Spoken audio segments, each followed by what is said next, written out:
O complexo de Auschwitz é hoje sinônimo de brutalidade e é um dos maiores símbolos da crueldade humana.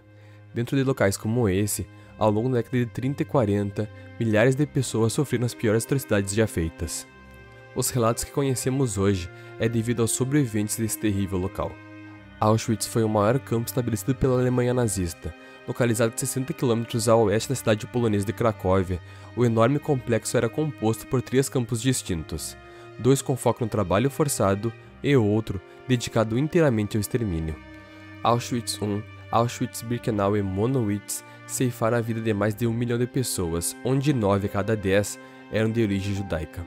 Ao cruzar os portões de Auschwitz I, é possível ver uma placa bem grande escrito: "O trabalho liberta", um slogan comum utilizado em campos de concentração, mas que escondia a verdadeira face do nazismo.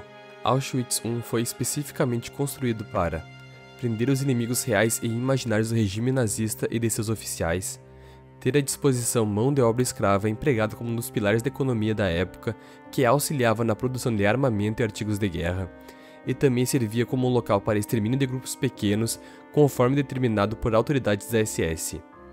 É em Auschwitz I que os médicos nazistas realizavam seus experimentos, através de pesquisas pseudocientíficas nos prisioneiros.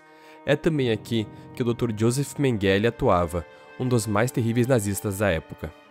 Em frente ao crematório e também ao quartel médico, ficava uma parede, onde os guardas da SS executavam os prisioneiros que não possuíam serventia para eles. Auschwitz II, ou Auschwitz-Birkenau, era dividida em mais de 12 seções distintas, patrulhadas por guardas da SS e cães policiais. Um lugar para limpar os detentos, 4 câmeras de gás com crematório e mais 2 câmaras de gás sendo construídas, além de uma vala comum para os mortos. Homens e mulheres eram divididos e, claro, em Birkenau também existia uma área médica que era utilizada apenas para experimentos. Para os nazistas, pouco importava a saúde das pessoas que lá estavam. O campo era fundamental no plano alemão de extermínio judeu.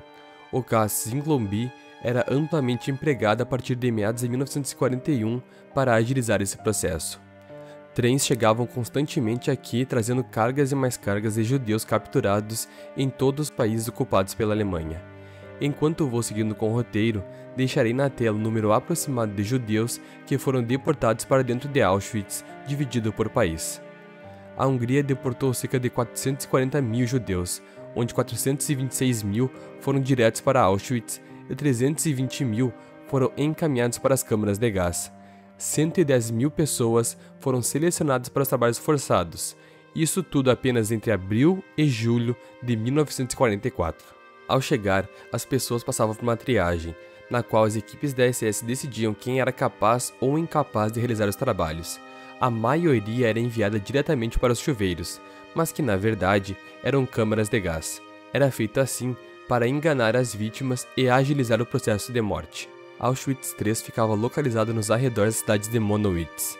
Esse sim era focado totalmente no trabalho forçado para a produção de borracha sintética e combustível. A IG Farben investiu mais de 700 milhões de Reichsmarks, cerca de 1,4 milhões de dólares na época. Os prisioneiros selecionados em Auschwitz I eram encaminhados para cá. Aqui também possuía um campo de educação pelo trabalho, no qual eram colocados os prisioneiros não judeus que os nazistas acreditavam haver violado a disciplina imposta pelo regime. Ao chegar em Auschwitz através dos trens, os prisioneiros eram encaminhados para filas onde os agentes da Schutzstaffel faziam a seleção primária de quem iria viver e quem iria morrer. Entre eles, estava sempre presente o Dr. Josef Mengele, que fazia sua seleção pessoal de quem seriam suas cobaias. Os mais saudáveis eram preparados para as tortuosas horas de trabalho forçado. Suas cabeças eram raspadas para que todos ficassem parecidos e números eram tatuados em seus braços. Tudo isso era feito para que eles aparentassem serem menos humanos. Os homens recebiam suas jaquetas e calças rasgadas e as mulheres usavam vestidos. E quando morriam, as roupas eram passadas para os próximos escolhidos. As longas horas de trabalho sob um clima hostil geravam uma série de doenças que comumente atingia a todos nos dormitórios. Qualquer tentativa de melhorar suas condições de vida lá dentro, como descansar fora do horário estipulado, fumar ou até mesmo conseguir um pouco mais de comida, eram severamente punidas. Embora existisse uma pena estipulada para cada tipo de infração, os guardas aplicavam as penas que queriam àqueles que queriam, A lei máxima era a vontade do soldado da SS. A punição mais comum era a morte na parede. Após isso, o Sonderkommando entrava em cena para recolher os corpos e levá-los às valas comuns. Os Sonderkommander eram prisioneiros escolhidos para fazer esse tipo de trabalho, enterrar os corpos, limpar as câmaras de gás e outros serviços que os nazistas não queriam executar. Embora possuíssem alguns privilégios quando comparado aos homens comuns do campo, eles não duravam muito nesse tipo de função e logo depois também eram executados. Tudo isso era feito para que os prisioneiros não soubessem a real motivação do campo, onde eles acreditavam que iriam pagar a sua pena e depois seriam libertados, assim como dizia a placa na frente dos portões. A grande verdade era que o destino de todos ali seria o mesmo.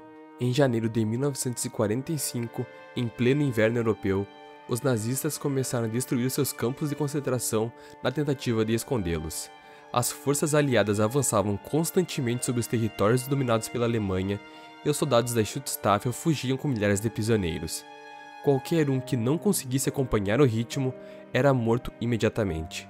Apenas em 27 de janeiro de 1945, o exército soviético finalmente chegou aos campos de Auschwitz, libertando 7.000 prisioneiros, que em sua maioria estavam extremamente doentes e debilitados.